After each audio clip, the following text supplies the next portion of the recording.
Hello beautiful people, welcome back to my YouTube channel Talk with AJ. Oh my god, is that my face? Guys, are you like me that during your menstrual flow or when you're about to start flowing you suffer from breakage? Like, it's bad, but we gotta do this video. So let's go back to what we were talking about. Hello beautiful people, welcome back to my YouTube channel Talk with AJ, and today I would like to share with you some tips how to prepare for that interview or that dream job that you have just gotten that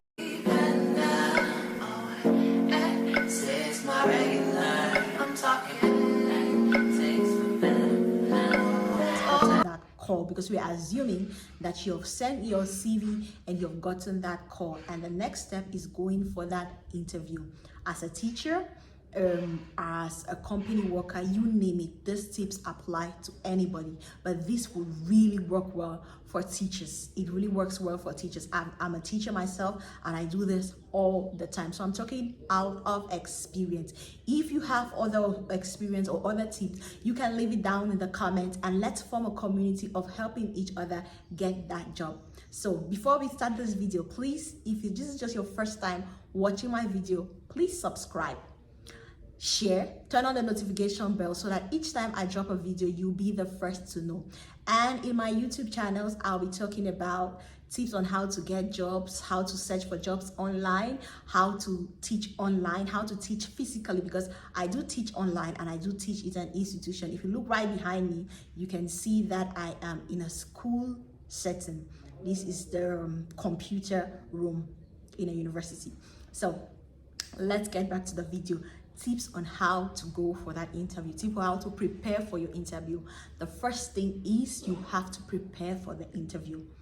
If you are a teacher or you are going for an interview as a preschool teacher, as a secondary school teacher, as a grade school teacher, please go online and search commonly asked questions. You might have finished your education, you have the knowledge, you have your certificate, but there are still some methods and still some way to answer certain questions that only people that have gone through it can give you that enlightenment. So please go online. The first tip, go online, search online on YouTube, on Google, even on TikTok, your past questions on that kind of interview. The second thing is taking an appointment that fits your schedule. Yes, let's say you get that call and they're going to ask you, are you available to come on Monday, Tuesday, or Wednesday? You pick a time that best suits you, and you tell them the exact date and the exact time that you would like to come. So choose a date that suits you.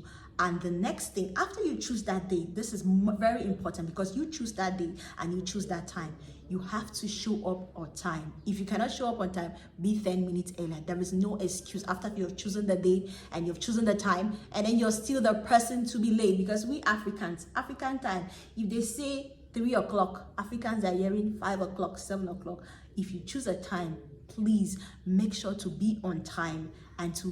The next is your dressing. If you're going, it depends the profession. If you're a nurse, you know that there are certain kinds of hairstyle or certain kind of dresses that you don't need to put on when going for the interview, because it speaks a lot about your character. As a teacher, you know, if you're going for a preschool, grade school, you know that you have to dress comfortably.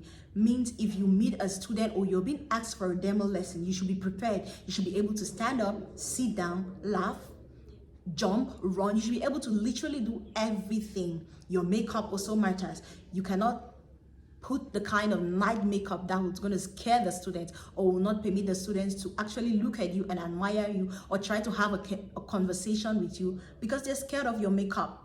So your eyelashes should be minimal, your makeup should be very subtle but very nice and soft, that is inviting. And your smile, your hairstyle as well, it should not be frighty, too big, and people are like, oh, is she crazy? Because students have a way of remembering people, and your dressing too should be colorful.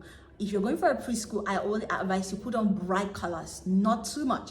Bright colors that somebody can walk up to you and say, oh, miss, I like your red dress. My favorite color is red. Like, that will help you start a conversation with the students, and that will help the people that are trying to interview you see how you react towards the kids. So put on colors that their primary, that the kids are going to remember, that the kids can pronounce, that the kids can use as a startup conversation with you. The next thing you want to do is be very confident and smile.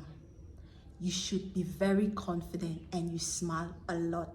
It doesn't matter if you meet a colleague, the gate man, the secretary, the way you talk to them, the way you smile, the way you're confident. It doesn't even matter if you make a mistake. Just keep talking and put on that confident smile. Because in that environment, trust me, nobody knows your flaws. Nobody knows anything that you fall short of. All they can see is your strengths. So show them your strength. Show them your best side. Show them that you are the person that they want to be around. Show them that you're kind, that you're loving, that you're excited, that you're enthusiastic. Like, be warm and friendly. Be inviting. If they ask, answer. Even if you feel uncomfortable, just answer with a smile, and don't take anything personal. Don't bring up conversations with people that are controversial, like politics, religion, those kind of conversations. Those are the conversations to avoid, especially with the colleagues that are passing by to greet you. If they ask what religion you are, you say, just answer. If you feel as telling them that you serve a living God, or it doesn't really matter what religion you are, just say it. But don't start a conversation with those kinds of topics, because you might be setting yourself up for failure with these kinds of conversation. Because in Turkey, you're not allowed to talk about your religion. So when you go to an interview, do not bring out conversation about religion or politics. Be neutral about it. Another tip that I always tell people, when you go for an interview and somebody like tell you that this salary is between this range, I always ask above.